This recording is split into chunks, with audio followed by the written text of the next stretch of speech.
कि आनंद स्वरूप भगवान भी बरसने वाले कब हो जाते हैं, कृपा वृष्टि देखे बिना करने वाले कब हो जाते हैं। तो हमारे भगवदियों ने गाया है और कहा है कि भगवान तो आनंद स्वरूप है ही, लेकिन जब, मुझे सही सही बताओ, यदि बड़े महत्व की बात और बड़ी अच्छी बात, बड़ी उत्तम बात आप अपने परिवार में या अपने पति से या पत्नी से कहने के लिए घर में आए, बात बड़ी अच्छी है, पर सामने वाले का मूड ठीक नहीं है, तो अच्छी बात भी कहोगे तो क्या होगा? भाइयों के चेहरों पर ज्यादा खुशी आ गई।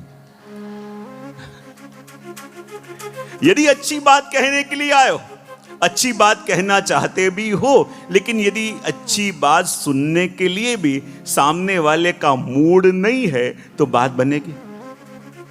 हाँ या ना तो बोलो। सब लोग अनुभवी बैठे हो, पता है मुझे। और उसी प्रकार कोई बड़ी मुश्किल बात है, कोई बड़ी कठिन बात है, लेकिन सामने वाला बड़े अच्छे मूड में है, और अच्छे मूड के अंदर रहे व्यक्ति को आप शायद मुश्किल बात भी कह दो तो वो सुन लेगा कि नहीं? हाँ या ना तो बोलो। तो अपन को लगे अपने प्रभु तो सदा आनंद रूप हैं, हमारे प्रभु तो सदा बरसने वाले हैं, हमारे प्रभु तो सदा कृपा दृष्टि करने वाले हैं। लेकिन जब प्रभु तो सदा आनंद रूप होने पर भी दो जगह ऐसी हैं जहां प्रभु का मूड ऐसा हो जाता है, ऐसा हो जाता है कि चाहे भक्त हो कि अभक्त हो, चाहे उत्तम हो या दुष्ट हो, कोई भी आके प्रभु के सामने विनती करे और प्रभु बड़े प्रसन्न हो जाते हैं। तो कहा ऐसे दो स्थान कौन से हैं? तो भगवदियों ने कहा एक तो यमुना जी का तट और दूसरा श्री गिरिराज की तरहेटी।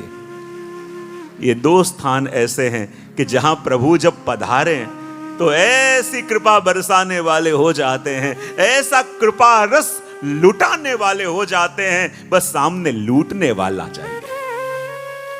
क्योंकि ये तो वो तरहेटी है, ये तो वो तट है जहां प्रभु नित्य विराजते हैं, ये तो वो तट है जहां अखंड प्रभु की लीला आज भी हो रही है, जहां रोज ठाकुर जी ऊपर चढ़ के वेणुनाद आज भी करते हैं, और उस वेणुनाद को श्रवण करके गैयाएं दौड़ती दौड़ती प्रभु के सन्मुख आज भी जाती हैं। ये वही तट है और ये वही शिखर है जहां खड़े होके भगवान अपने निज जीवों को आवाज भी लगाते हैं कि गोवर्धन की शिखर ते मोहन दीनी टेर। ये तो गोवर्धन का तट है, ये तो गोवर्धन है। और गोवर्धन यानी क्या? गो यानी प्रेम, और उसका जो आवर्धन भगवान करते हैं वो ये गोवर्धन। गो यानी प्रेम, गो यानी ज्ञान, गो यानी भक्ति, गो यानी इंद्रिया, और उनका जो वर्धन करें वही तो गोवर्धन है। ये तो वो तट है। और देखो आज दिन भी अभी कहा लाभ पंचमी का, और इससे बड़ा लाभ और क्या हो जाए? और जीवन का लाभ क्या है? देखो यहाँ कई लोग ऐसे होंगे कि हाँ आने का प्लानिंग किया होगा, लेकिन ऐन मौके पे शायद आ नहीं भी पाए होंगे। कुछ लोग ऐसे होंगे कि कोई प्लानिंग नहीं होगा लेकिन आ गए होंगे।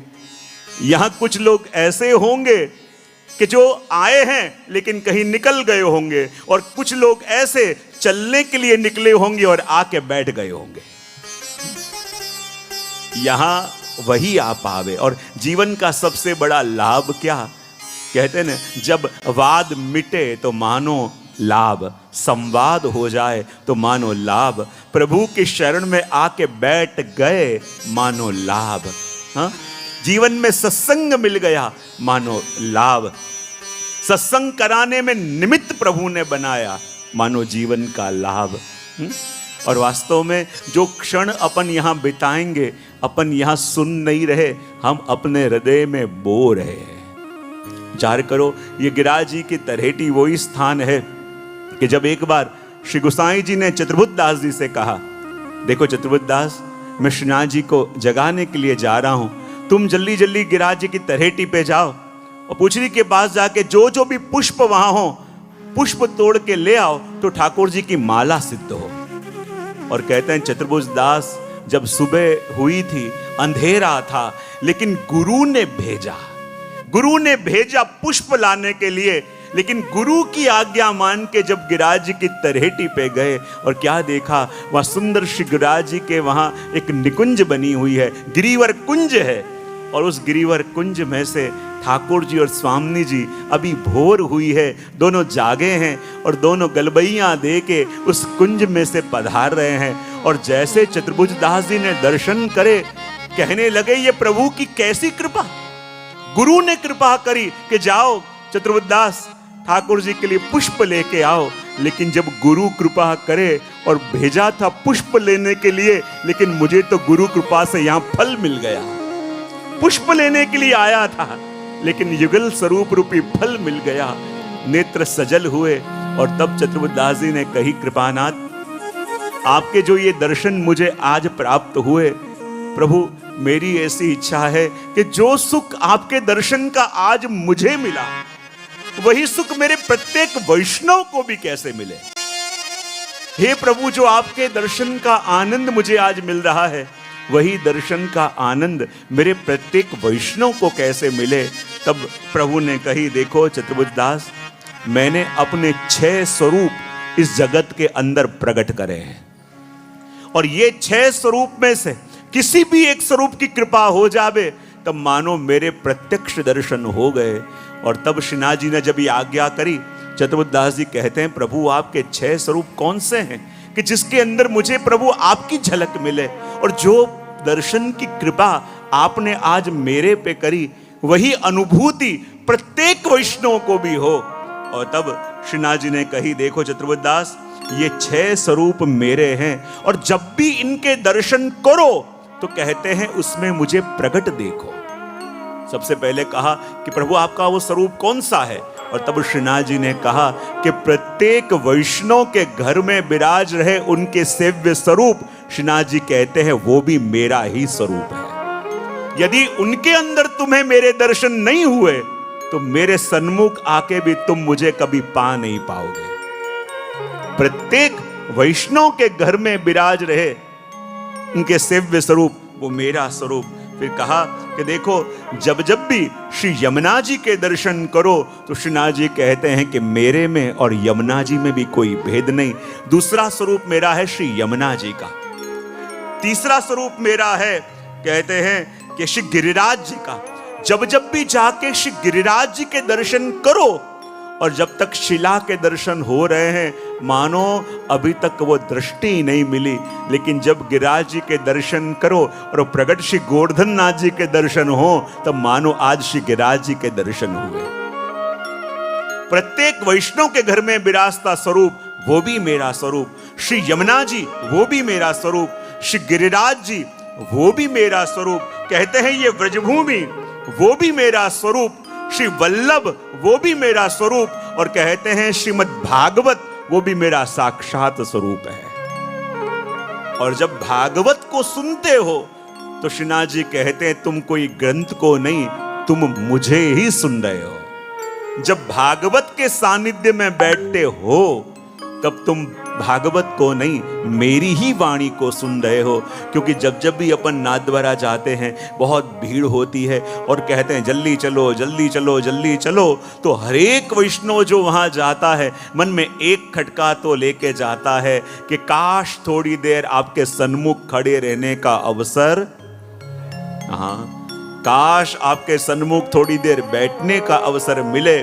जितनी बार भी जावें, मन में ये खटका लेके आवें, और जब अपनी फरियाद श्री जी तक पहुंचे, श्री जी का हृदय तो करुणामय है, और जब श्री जी अपनी बात को सुने, तो श्री जी कहें, देख आज तक तू मुझसे कहता था कि पास बैठना चाहता हूं, और आज मैंने तेरी बात सुन ली, और बात सुन के मनोरथ पूरा करें तो कब करें कि जब 7 दिन अपन को भागवत में लाके बैठा दें।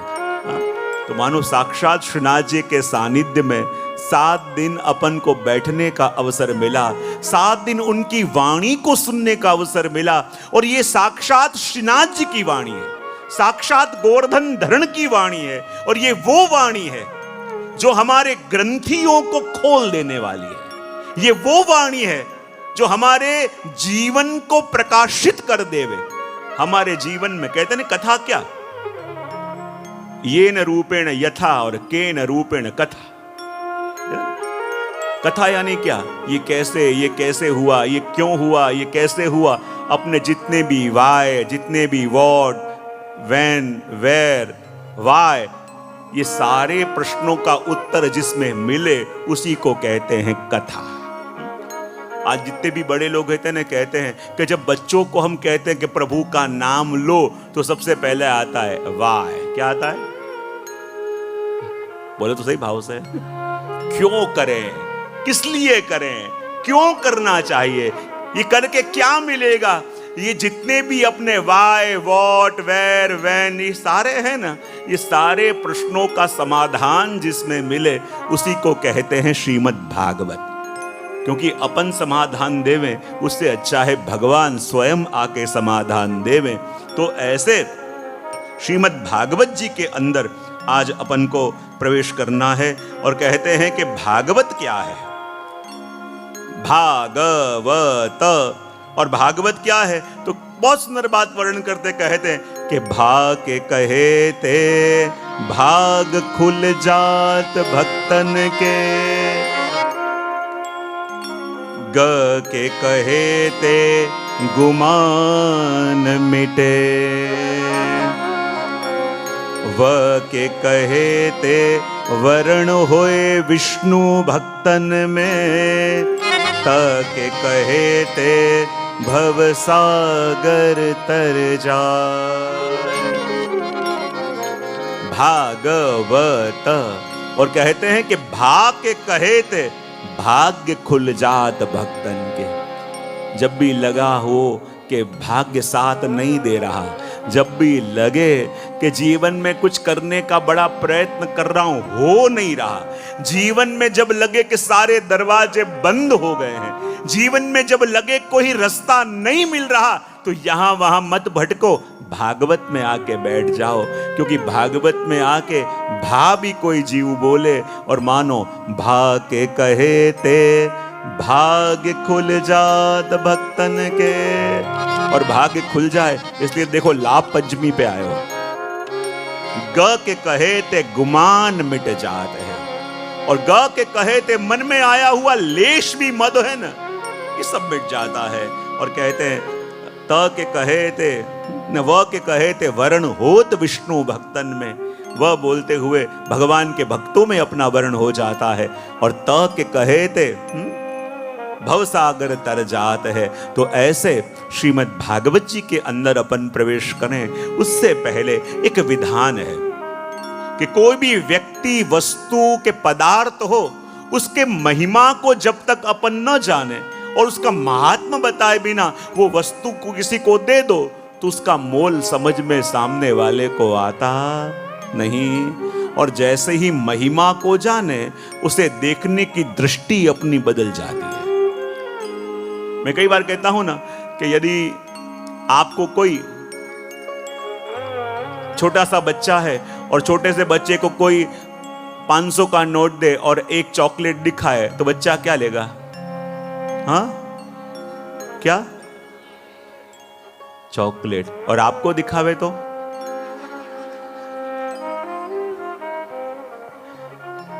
आप दोनों में से क्या लोगे? हाँ, कहने की जरूरत नहीं, समझ गया मैं। बोले क्यों? बोले ये एक वस्तु मिली पर ये लूंगा तो ऐसी अनेक आ जाएंगी। बोले क्यों? क्योंकि आप महिमा जानते हो, और महिमा जानते हो कि क्या पाने से सब कुछ पा सकते हैं, क्या पाने से अधिक पा सकते हैं, तब वो उसके महिमा को जानता है।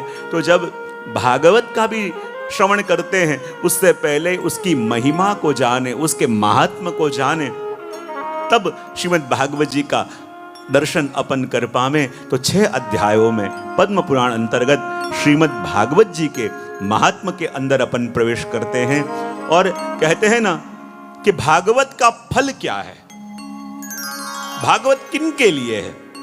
जब एक जीव रूपी कन्या यहां वहां भटक रही थी, व्यास जी उसे मिले, बोले कहते हैं कि तू कहां जा रही? और व्यास जी कहते हैं जितने भी जीव इस जगत में आए हैं वो कौन है? बोले वो कन्या है। और कहते हैं कन्या आई है किस लिए? बोले श्याम सुंदर को वरने के लिए। और जब जीव रूपी कन्या से पूछा, अरे तू दुखी क्यों है? सब कुछ तेरे पास है, धन दौलत भी तेरे पास है, संपत्ति भी है, स्टेटस भी है, सब कुछ तेरे पास है, पर मन का सच्चा आनंद जरा भाव से बोलो तो सही, नहीं है। बोले क्यों नहीं है? क्योंकि प्रियतम से दूर हूं। और वो ऐसे प्रियतम हैं जो कभी रूठते नहीं हैं, जो अपने सच्चे प्रियतम हैं, मैं उनसे दूर हूं। अच्छा, और ऐसे प्रियतम से दूर हूं इसलिए दुखी हूं। तो व्यास जी ने कहा कि ऐसे प्रियतम के पास जाती क्यों नहीं हो? तो उस जीव रूपी कन्या ने कहा कि मेरे प्रियतम तो ऊंची अटारी पे रहते हैं। अच्छा, यदि तेरे प्रियतम ऊंची अटारी पे रहते हैं तो उन तक पहुंचने के लिए मैं तुझे 7 स्टेप वाली एक सीढ़ी देता हूं। और वो 7 स्टेप वाली वो सीढ़ी ऐसी है कि जिसका आश्रय करके तो ऊपर तक चढ़ जाएगी। और वो 7 पद वाली सीढ़ी क्या है? ये 7 दिन की श्रीमद् भागवत कथा। ये सीढ़ी व्यास जी ने अपन को दी है कि एक एक दिन एक एक सीढ़ी चढ़ते अपन प्रभु के पास पहुंच जावें। तो कहे ये सीढ़ी आपने दे तो दी है, पर क्या करूं, मैं सीढ़ी चढ़ नहीं पाती। बोले क्यों नहीं पाती? बोले जो मेरे स्वजन हैं वो स्वजन मुझे पकड़ के रखते हैं। क्या कहा उसने? जरा भाव से बोलो तो सही, कौन पकड़ के रखते हैं? मेरे स्वजन। और कहते हैं कि स्वजन कौन है? बोले घर के अंदर रह रहे हैं वो नहीं, अपने अंदर रह रहे हैं वो। और वो स्वजन कौन है? हमारा काम, क्रोध, राग, द्वेष, ईर्ष्या। आपको लगेगा उसको स्वजन क्यों कहते हैं? बोले बड़े से बड़ा स्वजन अपने संग रहता हो, लेकिन आप यदि गलत व्यवहार उससे करो तो फिर आपके संग रहेगा? हाँ के ना तो बोलो। और अपने अंदर रहा राग, द्वेष, काम, ये ऐसे स्वजन हैं कि बरसों से अपन कह रहे हैं ये काम को निकालना है, क्रोध को निकालना है, इसको बाहर निकाल के फेंकना है, बार बार कह रहे हैं, फिर भी आपको छोड़ के गए। इसलिए स्वजन तो वो है। इतना गलत व्यवहार किसी के संग करो तो कोई रहने वाला नहीं है। हम आए तब से कह रहे हैं किसको निकालना है, फिर भी छोड़ के नहीं गए, वो तो स्वजन है। और उन्होंने मेरे हाथ पकड़ के रखा है, मुझे सीढ़ी चढ़ने नहीं देते। व्यास जी ने कहा एक बार फिक्र छोड़ के इस भागवत रूपी 7 कदम वाली सीढ़ी का आश्रय कर तो ले, तू अपने स्वजन तक पहुंच जाएगी। तब उसने कहा, जीव ने, क्या करूं, मेरा इतना सामर्थ्य नहीं है कि पूरी सीढ़ी चढ़ पाऊं।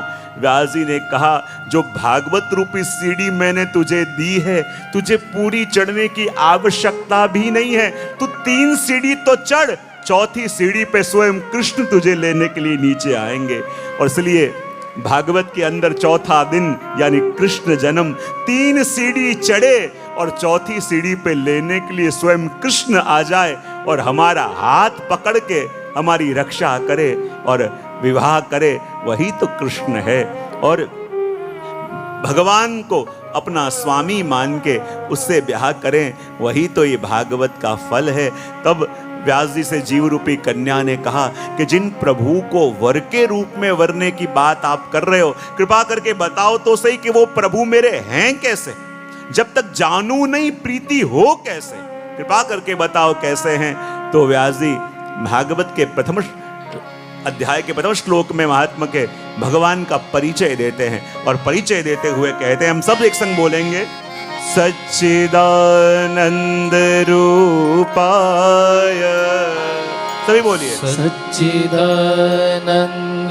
रूपाय विश्वोत्पत्त्यादि हेतवे, विश्वोत्पत्त्यादि हेतवे तापत्रय विनाशाय, तापत्रय विनाशाय,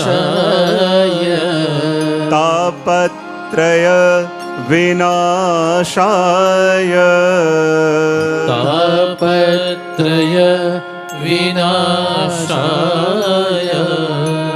श्री कृष्णाय वयं नुमः। श्री कृष्णाय वयं नुमः। देखो, इस महात्म के पहले अध्याय के प्रथम श्लोक में व्यास जी ने भगवान का परिचय हमें करवाया है कि हमारे प्रभु कैसे हैं। और देखो, परिचय दे के अपन को स्वतंत्र कर दिया कि अब आप निश्चय करो कि इस प्रीत के मार्ग में प्रभु से जुड़ने के लिए आगे बढ़ना चाहते हो या नहीं। बोले जैसे वर की कामना करी थी ये वैसे ही हैं कि नहीं, ये निश्चय करके आपके ऊपर है कि आगे बढ़ना है या। बहुत बढ़िया। तो यहां कहते हैं प्रभु कैसे हैं। और देखो, जब जब भी ब्याह होता है, शादी होती है, तो सबसे पहले बात चलती है, अपने वहां कहा जाता है शास्त्रों में कि जब जब भी ब्याह की बात चले तो कौन क्या देख के ब्याह करता है और ब्याह में आता है। बोले कन्या क्या देखती है, बोले लड़के का रूप देखती है। क्या देखती है, जरा भाव से बोलो तो सही। हाँ, लड़की क्या सास क्या देखती है, कन्या की माँ क्या देखती है, बोले लड़के का बैंक बैलेंस देखती है। उसके पिता क्या देखते हैं, बोले कैसा कुल है। और जो ब्याह शादी में आने वाले हैं वो क्या देखते हैं, बोले खाने पीने में क्या होगा। तो जो भी ब्याह शादी में जाते हैं, हर एक के जाने का लक्ष्य और उद्देश्य अलग अलग होता है। तो यहां कहा कि जब प्रभु से ब्याह करना है तो जीव रूपी कन्या ने कहा पहले ये बताओ मेरे प्रभु हैं कैसे। तो उनका स्वरूप का वर्णन करते व्यास जी कहते हैं सच्चिदानंद रूपाय। एक संग सभी का सच्चिदानंद रूपाय। हमारे प्रभु के स्वरूप का वर्णन करते हुए कहा सच्चिद आनंद रूपाय। बोले हमारे प्रभु कैसे हैं, सदरूप भी हैं। हमारे प्रभु कैसे हैं, चिदरूप भी हैं। और हमारे प्रभु कैसे हैं, तो कहा आनंद रूप भी हैं। प्रभु कैसे हैं, सद, दूसरा चिद, तीसरा आनंद रूपाय। अब कहते हैं प्रभु का सदरूप कौन सा, प्रभु का चिदरूप कौन सा और प्रभु का आनंद स्वरूप कौन सा। तो श्री महाप्रभु जी वर्णन करते हुए बताते हैं कि ये जो दृश्यमान जगत हमें अपनी आंखों से दिखता है ये प्रभु का सदरूप है। क्या है, जरा भाव से बोलो तो सही। प्रभु का सदरूप कौन सा है,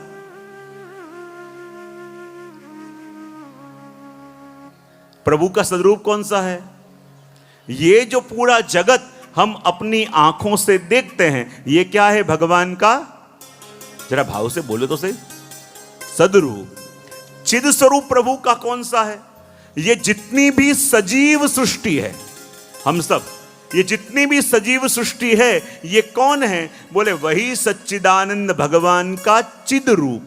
कौन सा रूप है, जरा भाव से बोलो तो सही, चिद स्वरूप है। और देखो मैं कई बार कहता हूं कि चिद ज्ञान है, हम भगवान के अंश रूप हैं, भगवान के अंश रूप ये जीव हैं। लेकिन भेद क्या है कि भगवान सर्वज्ञ हैं लेकिन हम अल्पज्ञ हैं। कैसे हैं, भगवान हरेक के मन की जानते हैं लेकिन हम हरेक के मन की जानते, और इसी में संसार टिका है। जो पास बैठने वाले, आस पास बैठने वालों के मन में हमारे लिए क्या चल रहा है, जो जानने लगे तो दुनिया 2 दिन भी रहने लायक रहे। बहुत बढ़िया। तो भगवान सर्वज्ञ हैं, हम अल्पज्ञ हैं। लेकिन कहते हैं कि ये जीव भी अंदर है और भगवान भी अंदर है, लेकिन दोनों की अवस्था कौन सी है, तो सदरूप यानी दृश्यमान जगत, चिद्रूप यानी अंदर रहे अपन जीव, और कहते हैं आनंद स्वरूप यानी प्रभु का कौन सा, बोले हमारे अंदर बैठे जो अंतर्यामी है ना, अंदर बैठे अंतर्यामी हैं, जो अंदर बैठ के हमारे हरेक कर्मों को देख रहे हैं, वो कौन है, बोले प्रभु का आनंद स्वरूप।